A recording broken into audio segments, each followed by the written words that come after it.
That's who I am. Cheers. That's good. Yeah, it is. I'll have to introduce you to that. Another spectacular pick. Oh, well, thank you for being here. Thank you for having me. Coming all the way to Texas to hang out. Yeah. It's definitely different than being in Richmond. Yeah, I bet right now too, huh? Yeah. It's cold when I left and a little colder here when I landed. Oh, well, yeah. I mean, it's Texas weather. You never know what you're going to expect, huh? Yeah. How do you encourage others around you to lean into their authenticity too? Well, find people who give you that freedom, right? So, like, I have a list of people that I want to mention. It's going to give us Oscars. Just a few shout outs, right? So it's like in my family, I have my dad, who has been my biggest champion throughout my life, especially after he retired from the Marine Corps. He's like my best friend. I talk to him literally every day. It's like my cousin Yvonne, my cousin Cece, my grandma, my Aunt Sophia. Like those are like my family core, right? Yeah.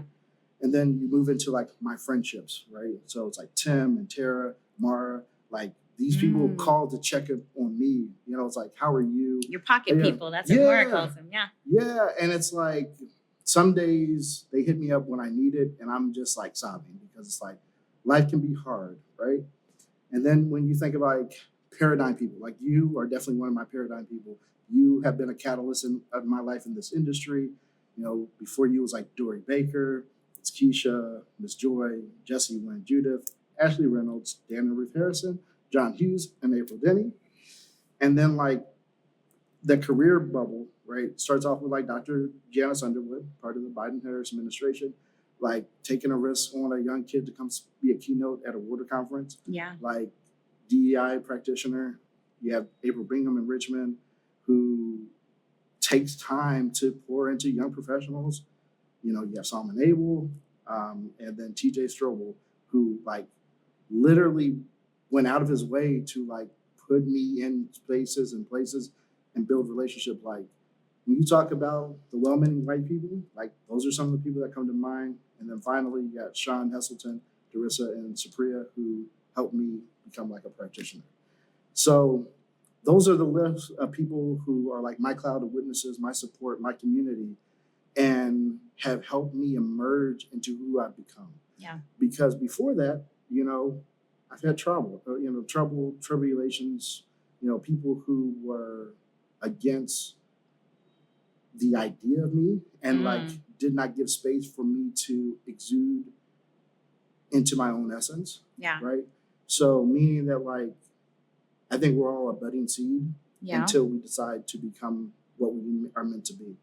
And so for a long time, I was just trying to play by the rules and like, like great examples, The Awakened Genius, the book you gave me, like reminded me that I am me.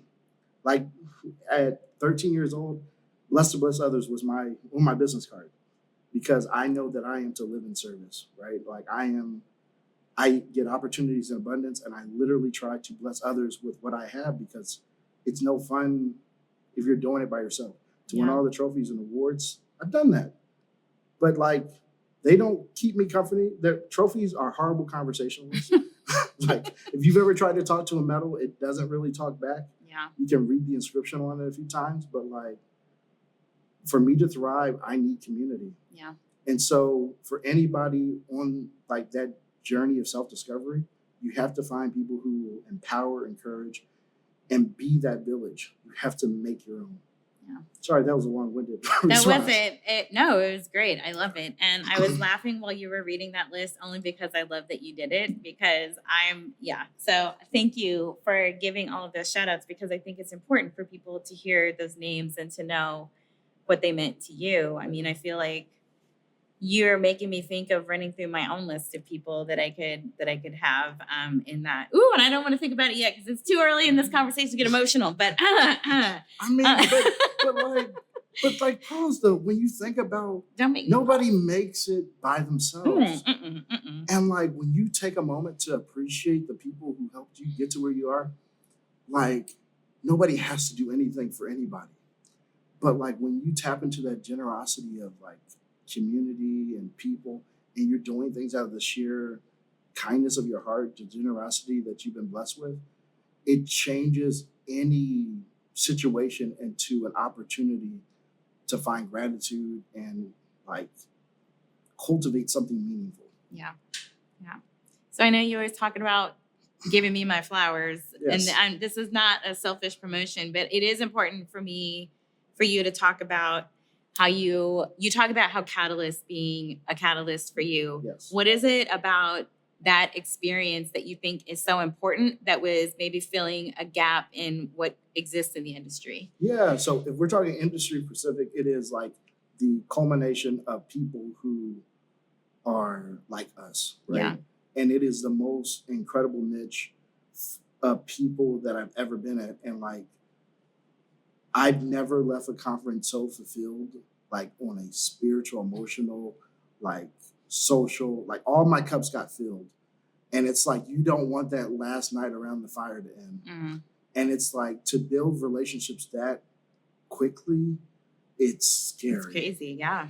But like, and then you come back the second year and it's like, hey, you're here. And it's like, it's the recognition that the village that you've been seeking exists. Yeah. And so Catalyst for me did all of that on a social and a professional level, right? Now all of a sudden I have 10 people I can call that if I need to workshop an issue, cool, I've actually dealt with it. Use this. Yeah. Like it becomes a phone call versus like a nightmare. Yeah. It makes everything, it gives you perspective, right? Yeah. It changes that. So it is essential because like the amount of work that you put in, the team that you have behind it, like was so like it was intentional, right? It's an intentional gathering of like-minded people to do something more. Yeah. And so for me, a newcomer in the industry, right? I've done a bunch of communications work in a bunch of different fields. Like I get made fun of because my resume is like takes a long time to read. Because I have so many. It's a page turner. Yeah, but it's behind each thing that's on there is a unique story. It is. Or a unique experience.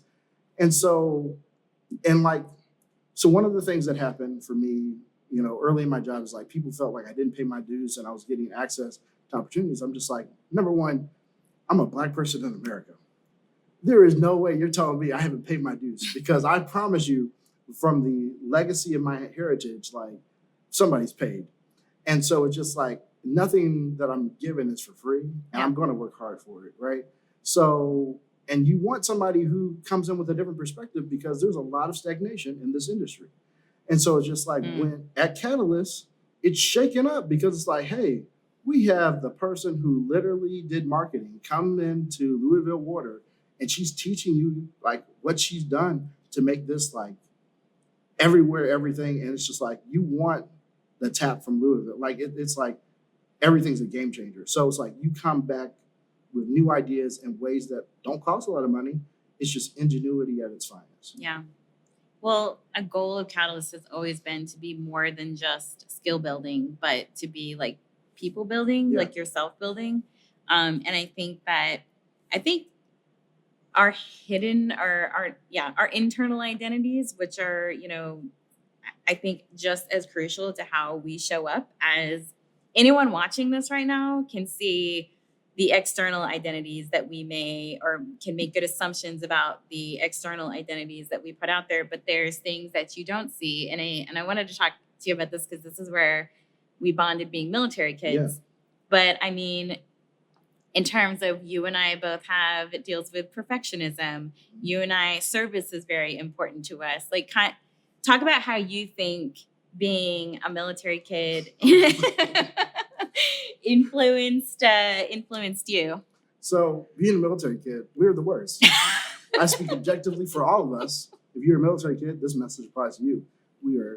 We are literally like, have a horrific God complex. Because, when we're kids, we're taught about death. We're talking about mortality. We're talking about like whatever. But like we also see the world through a different frame, right? So we see how quickly things can happen if they need to happen, right? You see how quickly things can be motivated to change if there's motivation to change it. You can see, like large cargoes, being loaded in ships or planes, and like you have a different reality that you are raised in, and then you have a different type of structure that is very efficient. And then you compare that to the bureaucracies that in our organizations and just other places in society, and you're just like, how does nothing get done with all of this time, energy, and resources that you have behind it? So from a very early spot in life, you have a different purview. And so when it comes to operating in excellence, operating with like this drive to get something accomplished, military kids are like none other, right? Yeah. Because we all believe, and because we can, right, change the world, right? Like, I mean, I think I was 10 when I was just like, oh, I'm gonna change the world. Like, what 10-year-olds talking about changing the world versus what they want, right? Yeah. And so it's a blessing and a curse because we have a different vision, we have different perspective, right? Expectations. Oh, that are thrust on us because you will be perfect. So if I have to be perfect, you're going to be perfect. Yeah. You're going to operate at maximum efficiency. You're going to operate at near perfect. It's not, excellence isn't, that was the quote. Excellence is required, not desired, or something like that. It's not a choice. Like, you will be. Mm-hmm. And that's a lot of pressure. Yeah. So you become a diamond. Do you think, we are, yes. So we see the world a little bit different. Absolutely. And have experienced things from a little bit different. I want to talk about that, but I want to come back to community for just a second, because for us, community in our minds is already a blended situation. Yes. But what role do you think community plays in, this industry talks a lot about workforce development. Yeah. And in the last season of Raising the Bar, my guests there were talking about getting people into the industry is not getting people of color into the industry and women into the industry is not necessarily the problem. It's retaining them. Oh, absolutely. And I feel like retention is very closely tied to community. Absolutely. So, what are your thoughts on that side? So I do a lot of DEI work. I'm actually the chair for the Virginia section of AWWA for DEI. And I think it's an interesting problem because people don't understand that your employer dictates whether you retain or not, right? If you like coming to work, the chances are you're not going to leave it.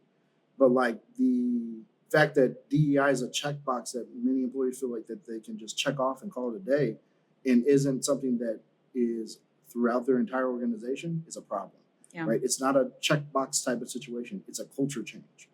And when you become aware of that and you sincerely put time, energy, and money, effort towards changing your culture, people will stay.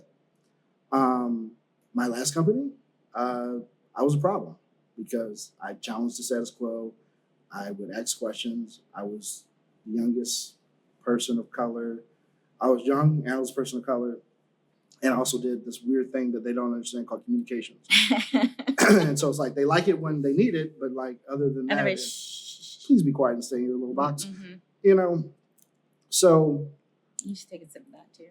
Yeah, Sorry. Hey, don't judge. This is a safe space, no Gerry. Judgment. I just don't want to get, you're Air Force brat. I can't get drunk. Okay. But so the significance of community, diversity, all metrics, right? There's so many data reserves that show how diversity wins. You get diversity through community, right? You get community by creating a culture that sustains it. There is an apprehension in most organizations to that because they don't see it as something that generates value. And so I don't know how you explain to somebody who literally doesn't see how this will enhance your productivity. But if you take a break to be, creative. Or a human being. Yeah, just recognizing humanity. It literally will enhance your productivity because you had a break, right? Yeah. And so teaching that throughout our industry has been very difficult because everybody's looking at the bottom line. And it's just if you, instead of you looking at the bottom line, look at the people. And how can you honor them? The profits will take care of themselves. Preach that, Minister of Water. I like Water Pastor. Water Pastor, thank you. Yeah. I'm going to keep that. Well, see, this is why I love our conversations because we can talk about kind of these three facets of identity. So there is the identity that everyone can see right now. there's those other identities, which I talked about in your lived experience, your upbringing. So for us, that's what comes with being military kids. But there is an incredibly under talked about piece of that of your mental health and identity. Yeah. And I think that is definitely a piece in if you're bringing your whole self to work and what that means. And I think I love that you shared with me that you were neurodivergent. Yes. And I know that is probably a term that most people in our industry don't even know what that is or what that means. So like talk to me about, because that's something that's kind of recently. Yeah. So talk about that. So when I confessed that, it was like the scariest thing ever. We're just saying it on camera now. No big deal. No, everybody's going to see it and they're like, oh my gosh, Gerry has ADHD. Yes. Explains a lot, doesn't it? Like if you look, like so in my, relationships, like I would talk to my girlfriend and be like, hey, I'm ADHD. So these are some things that are going to happen, right? Yeah. I'm going to have days where I just am paralyzed because I have so many things on my plate because I'm also an overachiever. I'm going to start random projects and probably not finish them, right? Like when it comes to emailing you, I'm going to disappoint you, right?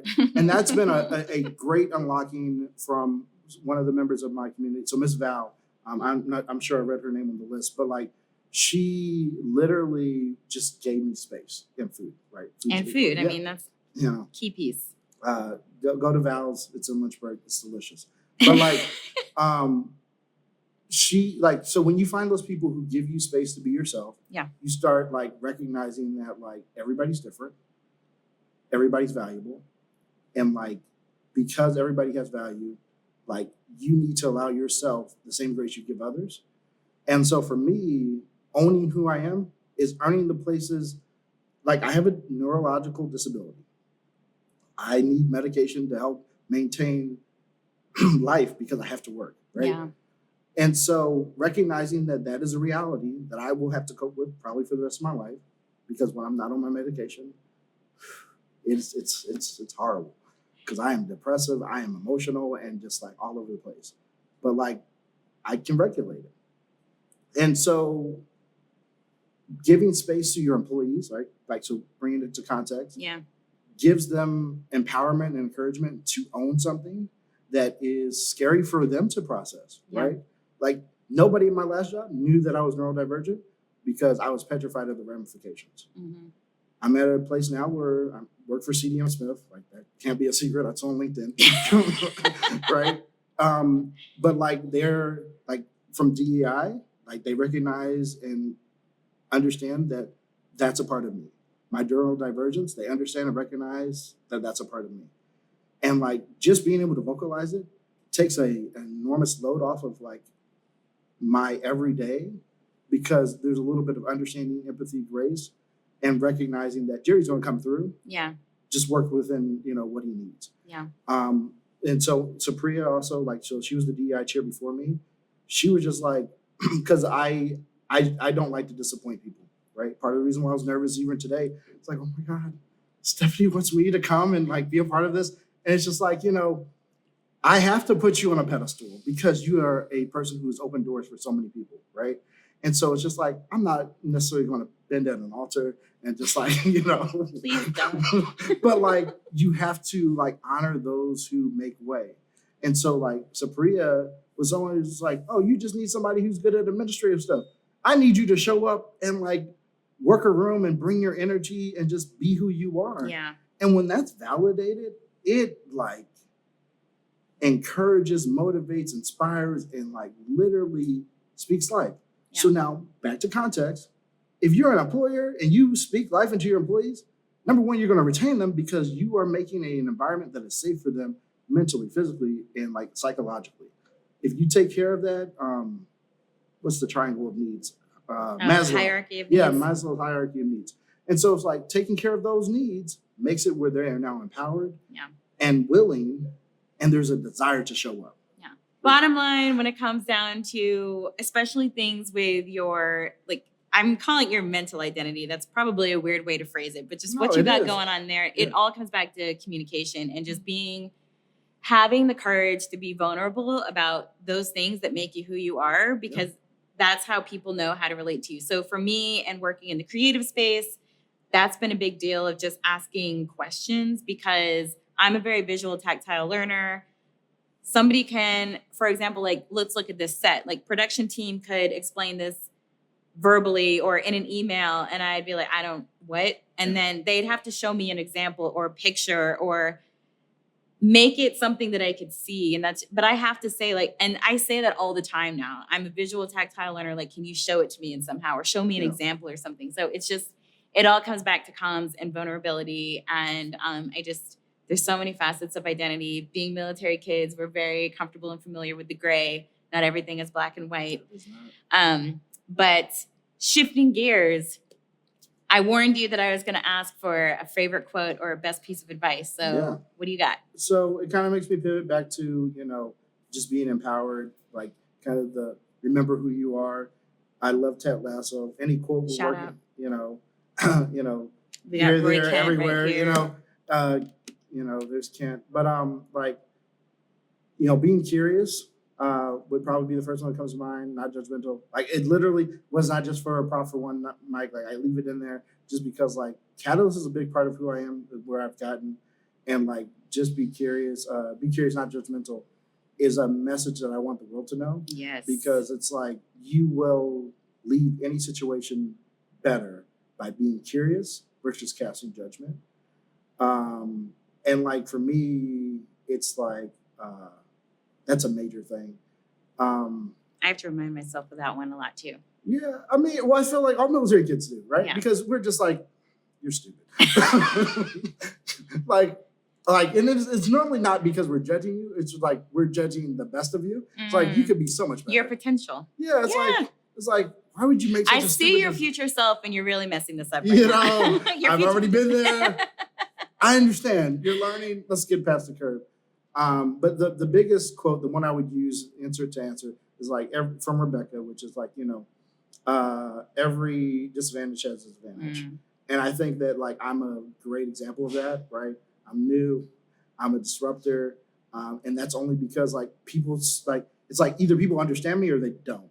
And the people that don't understand me aren't curious enough to understand me. Yeah. But, like, I'm an asset to any team I'm on if I'm used right? So it's just like,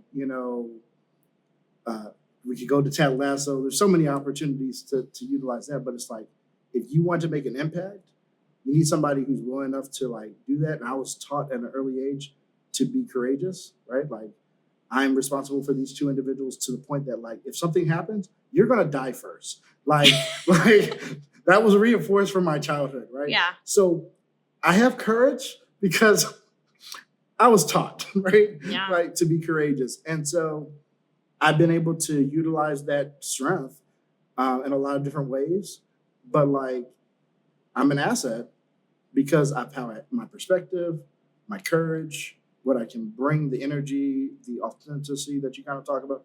Like, and so people either see it or they don't. And if you don't, it's because you're not willing to. Yeah. Because I'm not a box dude, right? Yeah. And so being encouraged and empowered by my community has created a gateway for me to be the greatest advantage, even when it seems on paper I have a lot of disadvantages. Yeah. Dig it. When you're raised around leadership, it's hard to ever just it's hard. That whole, like, learn how to say no thing. Yeah.